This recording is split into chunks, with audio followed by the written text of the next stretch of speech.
Hey, good morning, folks. It's Mike. Thanks for jumping on here with me this morning. You know, we've been talking for a while now about target audiences, niches, areas of focus. I don't care what you want to call it. It's just important. It's critical. It's not that all your business has to come from there. It's just the main highway of your business. And all productive agents have at least one defined target audience or niche. I always did. It was something I kind of did by accident. I didn't have anybody nagging me like I'm nagging you. Thank God I did. I always had my thing going on, right? And it doesn't matter what your thing is. You know, I think there are dozens and dozens and dozens of different paths to success in this business. There's not one. Because Bob Clarkson calls for sale by owners and expired listings, doesn't mean you should. Maybe you shouldn't. Maybe you should never do that, not one time. Leanne Maxwell has done pretty well in this business. Rip has done pretty well in this business. I don't think, to my knowledge, either one of them's ever made a single, what you might call, cold call, right? It's just not who they are. But they still seem to have done okay. What do you think?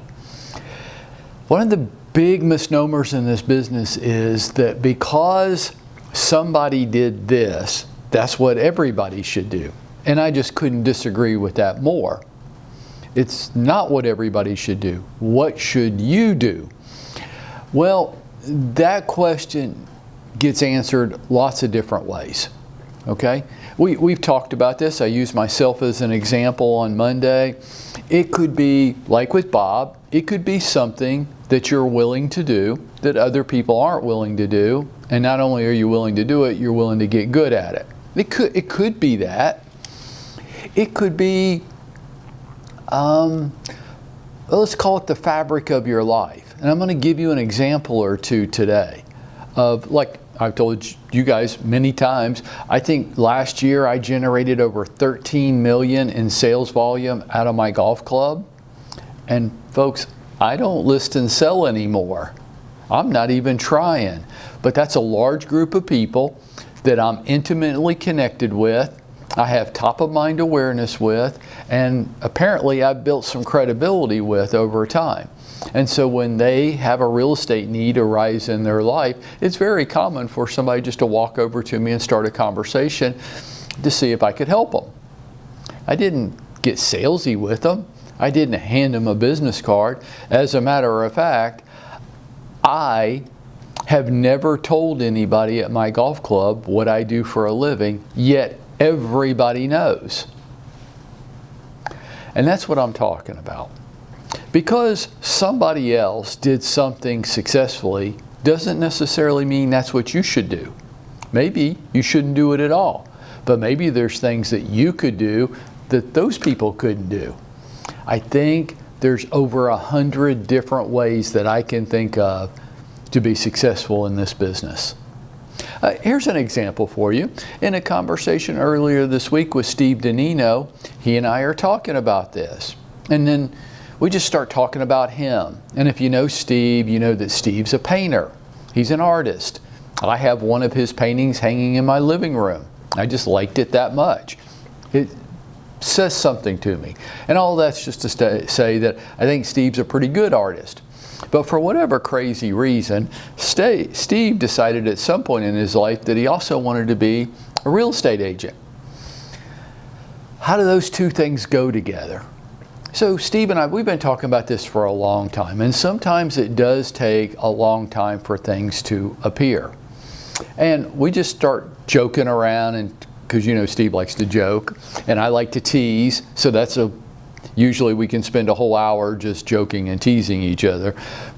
But through the conversation, we start talking about lofts.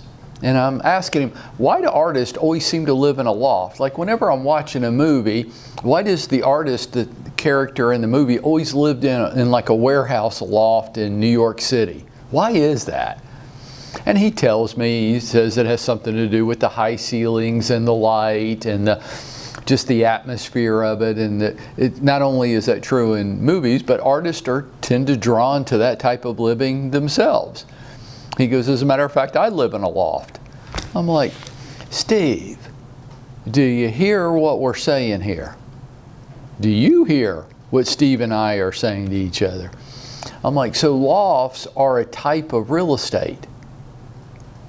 You know what? One of the great pieces of advice that I got in my career was watch what everybody else is doing and go the exact opposite direction. If for no other reason, just to differentiate yourself. Don't do what everybody else is doing. Steve, I can't think of any real estate agent that I'm aware of in Atlanta, Georgia that's specializing in lofts. And by the way, you're very active and participatory in the art community in Atlanta. He goes, yeah, I teach a lot of classes. I go to a lot of things. It's my life. That's what I do. That's my thing. I'm like, right. And it makes all the sense in the world that an artist lives in a loft and then an artist who's also a real estate agent specializes in loft living in Atlanta. That's your thing. And you can see the light bulb come on his head. He's like, that's right. And then there's energy and excitement for it. Why? Because he likes it. Because it is who he is. It's not who I am. It's not who Bob is. It's not who Rip is.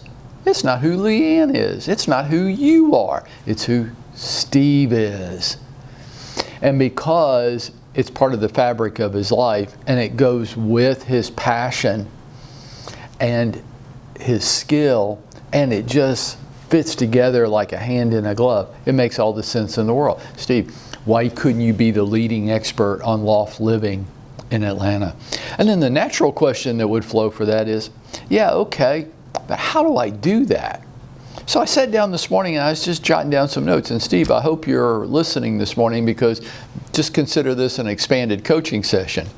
And those of you that aren't meeting with me, though I've got 4 or 5 empty spots on my calendar this week, breaks my heart, because we like to discover this about you and to see sessions go left blank.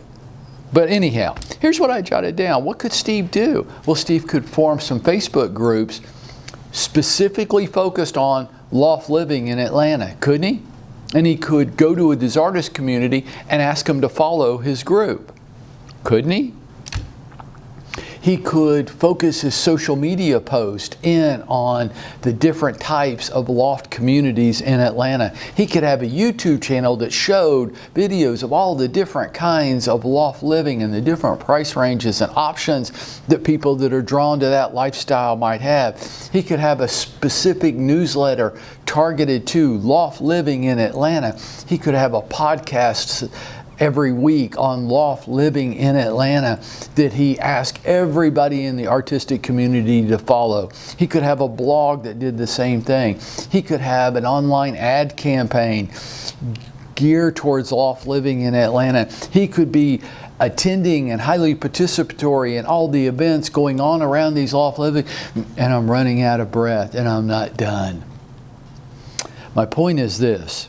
Hey, Stevie D, when you want to, you will. And I think Steve wants to. I think he likes this. I think he has an energy and an enthusiasm about it. For whatever reason, Bob likes cold calling for sale by owners and expired listings. And you might walk away from that shaking your head, but he doesn't. He likes it. Stevie D likes lofts. He's an artist. He wears a beret. It makes all the sense in the world. It may not be your thing. That's why he should do it. When you want to, you will. Folks, there's a path to success for everybody in this industry. If you haven't found your path yet, don't give up on yourself. Come talk to me. Let's find where your passion is, what you could be the best in Atlanta at. And I know I just ended that sentence in a preposition, but come on.